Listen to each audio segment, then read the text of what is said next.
In today's video, we're gonna harvest some carrots and then I'm gonna show you what to do with a glut of carrots. So let's get cooking with these carrots.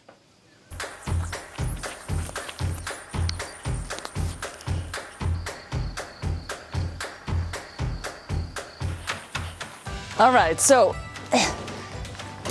there's a lot of little toddlers over here, and what we're going to do now is a little triage. I have 3 bowls set up here already, and what we're going to do is we're going to separate the green from the carrots, and we're going to use that in a recipe, and then I'm going to make a division between different sizes of carrots, and then depending on their size, that's how they're going to get treated in the kitchen.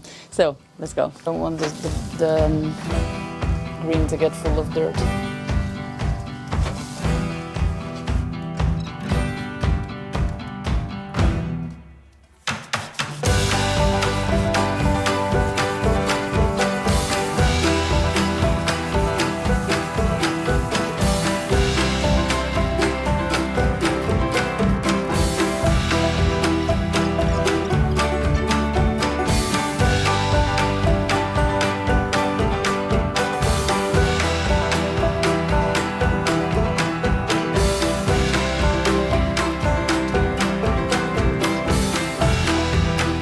So this is going to the pigs. So this is mostly the ones that are too small to handle and a lot of greenery.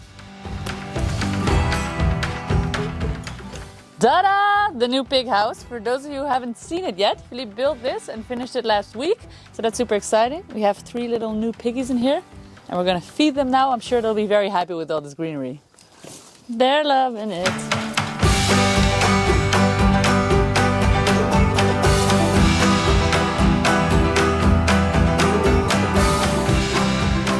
Alright, so what do carrots like to grow? Here are all the tips and tricks. First of all, carrots are seeded in early spring or late summer and they're usually mature in about 60 to 80 days. They love sandy, loamy soils with no obstructions in the earth. So that means no rocks, or if you have compacted soil, you really need to decompact it because you want a long taproot that goes all the way down to the ground. And they are tricky germinators, so you want to keep them wet at all times. You can do this with the sand method where you mix your seed in and you make a thin line. Then you wet it, water it, and then you can cover it with burlap or something like a damp cloth just to make sure that they don't dry out, because that's how most seeds never make it to seedlings. And if you want big and juicy carrots, it also matters which variety you buy, because some of them are more elongated and other ones grow really nice and thick. And if you want to store those carrots for, the rest of the year, the thicker the better. Also, don't feed them too much nitrogen, because this will create bushy carrots and a lot of green growth and not a lot of these roots. Now, when it comes to storing carrots, the cooler the better, and you could also just leave them over winter in the garden in the soil. That's actually probably the best method out there. But you can also create yourself what's called a sandbox. This is basically slightly damp sand in which you place the dirty carrots. Then you take the tops off about 1 centimeter or a half an inch of greenery you leave on. So you cut it just above the grow point, let's say, and then you lay them out, thin layer of sand, another layer of carrots, and so forth and so on, and then keep that in a very stable, cool cellar. Now, moving on to flavor pairing. Let's talk about all the great combinations that this delicious vegetable loves to be paired with for a jolly old time. Here's the list of spices that carrots love to be paired with, and these include cumin, turmeric, ginger, cardamom, cinnamon, fennel seeds, and black pepper. Now on the sweet and savory side, we have honey, vanilla, sugar, raisins, and dates. And on the savory side, when we're talking about meat pairings, definitely try out some duck, lamb, or pork. Moving on to the acidities.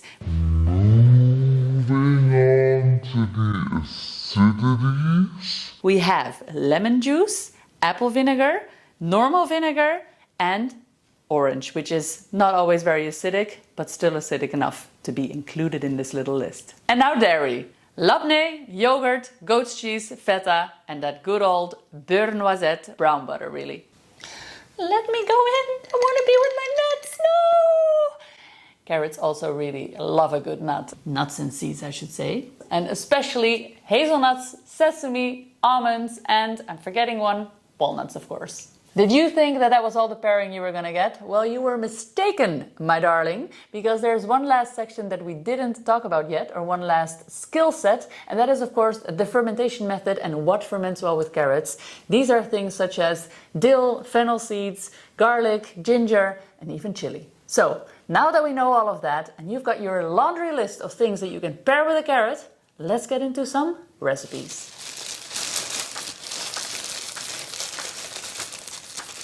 Now I have a ton of little baby carrots here and I am way too lazy to be cleaning this and use this in any kind of recipe. So these are going to be used as snack carrots and they are slightly damp still. I've washed them. If you really want to preserve them even longer, you shouldn't actually wash them. You should leave them in their natural coating of dirt.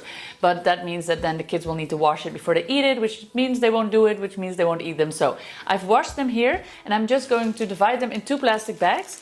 I'm going to loosely cover... strangle the bag, otherwise known as closing the bag, tying a knot, and then poke a few holes in there, and then they're going to go into the cool cell where it is about 7 degrees Celsius, Fahrenheit down below, or in your normal crisper drawer in your fridge will also work fine.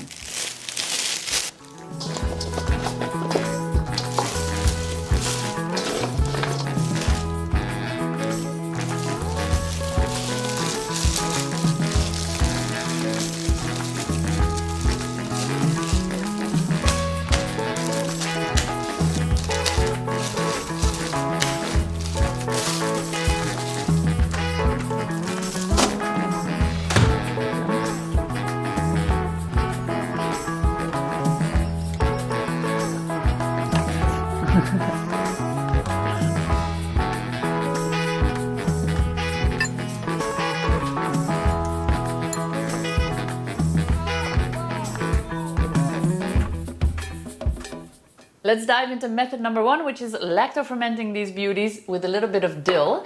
This is a super simple recipe. I have a great tool that I bought on Amazon recently that helps you to ferment easily on your kitchen counter. Our kids love this recipe as well. It's nice and crisp and just fresh, sour, really great on a sandwich, really great in a salad, or really great just as a little snack. As a little snack.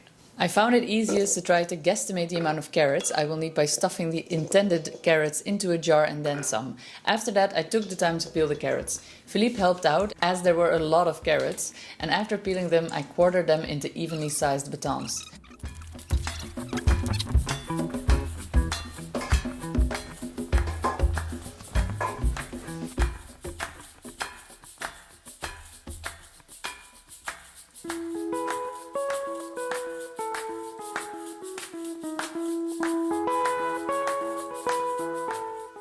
Add the 4 sprigs of dill and 1 tablespoon of mustard seeds to the bottom of the jar.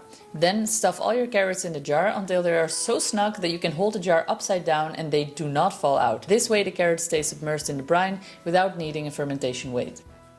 Once the jars that you want to fill are stuffed, make the 3% brine. Add 30 grams of salt per 1000 grams of water. Mix it well until the salt is dissolved. Then cover your carrots until they are all the way submerged. Close up the jars with your fermentation lid, or if you don't have one, use a normal jar and lid, and make sure to burp that jar every day, even twice per day in the coming 7 days. Alright, these are nice and secure. Let's pop them to the side and let them ferment for a few days. 7 days in, let's do a little taste test. Fermentation gas is left via here, making the ferment perfect. So the fermentation gases escaped and this is already very acidic. I've been snacking off these the past few days. As you can see, it's not completely full anymore. They're delicious. And you can tell that a ferment is good if it is tasting sour. The liquid can go a little cloudy, but it shouldn't have any mold on it. And then when you take some out,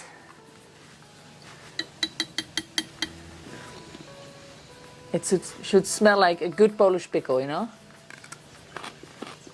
If you know, you know. Let me just have another one.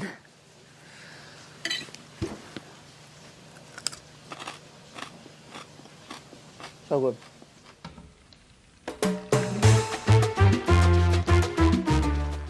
Next up, some hot pickled carrots.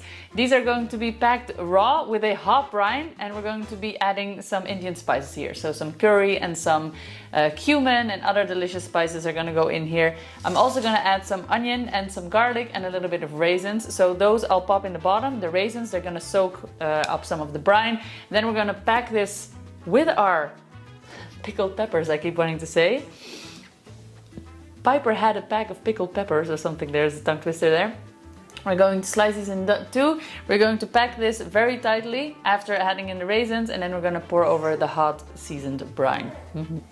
In a small saucepan, add the following ingredients: half a sliced onion, 1 tablespoon of mustard seeds, 1 tablespoon of curry powder, 1 tablespoon of cumin powder, 3 bay leaves, 2 cloves, and 1 cup of white vinegar, 1 tablespoon of salt, a handful of sugar. Then top it off with 2 more cups of water. And then let the whole boil for at least 3 minutes to let the flavors infuse. Alright, about 4 tablespoons of raisins, carrots. Before adding in the pickle juice, taste it and adjust the salt and sugar levels to your taste. Alright, so you just want this warmed through so the aroma of the spices can come out and the sugar and salt can dissolve, and then we're going to pour it onto our little carrots.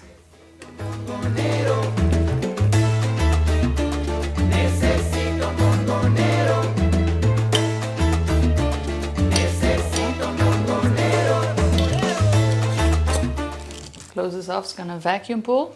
This pickle will store for months in the fridge. Now, next up is of course our vinegar pickle, and this one is sweet and sour. This is the first time I'm trying it on camera. Just kiss the jar. I'm gonna dig for a carrot here. Ooh.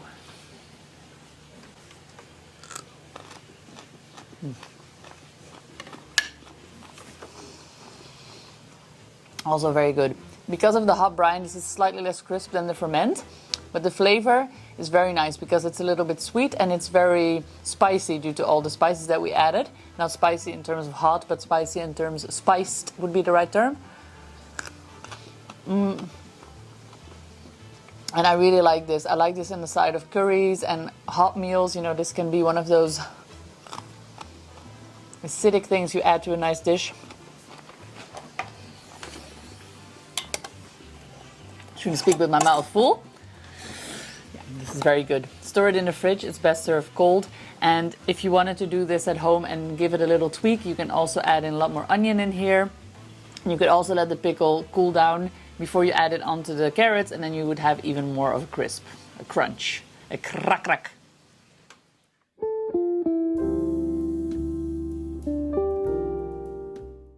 This soup is absolutely wonderful and has a very delicate note of orange, making it a sophisticated delight to serve to your family. Simply cut up about 1 kilogram or 2 ounces of carrots, 1 onion, 3 cloves of garlic, and do so into even sizes.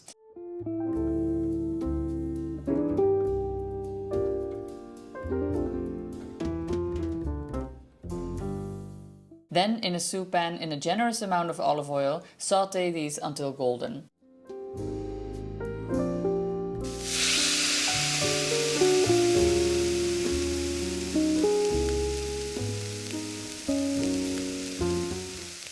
Add 1 teaspoon of salt, 1 teaspoon of dried thyme, and about 4 centimeters or 1.5 inch of orange peel without the pith. Cover the whole with enough water to cover the carrots and let boil until the carrots are all the way cooked through. You should be easily able to pierce them.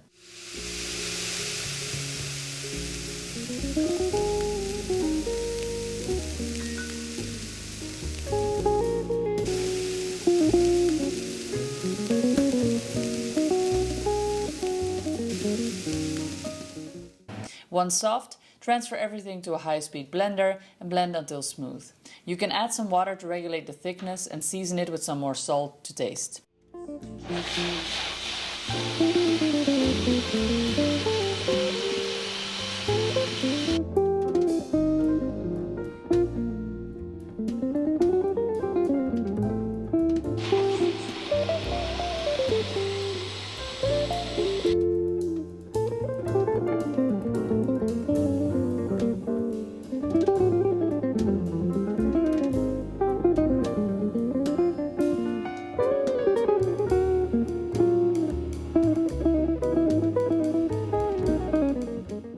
Serve with a little drizzle of olive oil, grab your husband, partner, man, loved one, sit yourself down on a beautiful location and eat some darn good soup, you guys. Enjoy. Carrot top pesto. Behind me there's some water boiling. I have my blender ready. I've got some hemp seed, a large hand of Parmesan cheese, olive oil, and then about 2 cups of tender tops of your carrot greens. Now we're going to blanch these so that we can keep that vibrant color. And then we're going to drop that into some cold water, and then we're going to blitz, blitz, blitz, season it with some salt, pop it in a jar, put a bit of oil on it, and it's good there in the fridge for at least a week or 2. Coarse salt.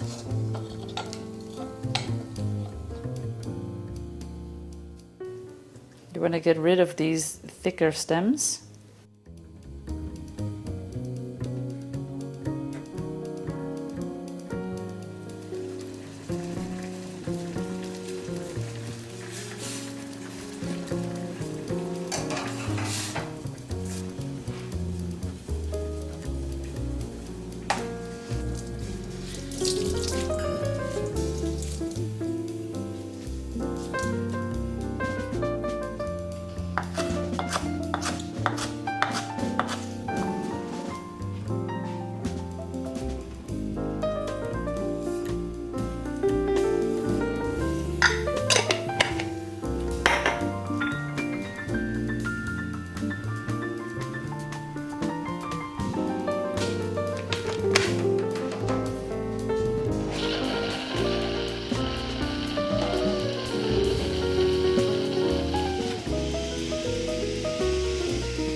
All right, let's taste the pesto. Again, this is already a week later, so it changed color slightly, if you can tell. I kept it in the fridge under oil. It stayed very vibrant green for about 3 days. And then when I started eating it, as you can see, we have done so as a family, it starts to oxidize a little more, and then it starts to change the color. But it still smells very nice, and it still is very tasty. So let me show you how we eat this.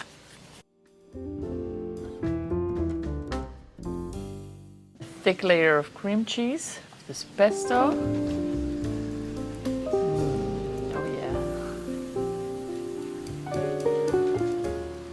A very thin onion on there. Pickled carrots. Little rice cracker deluxe.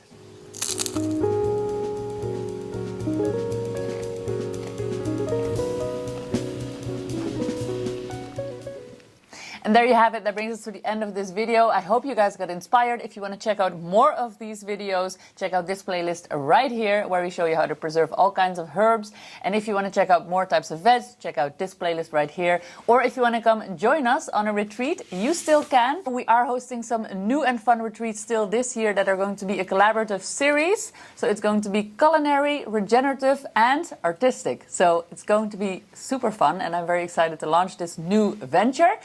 And check it out here. All right, don't forget to sign up for our newsletter and hit that subscribe button, give it a thumbs up, and share this with your friends. It'd be very much appreciated. See you on the next one, the Farming Chefs. Peace out.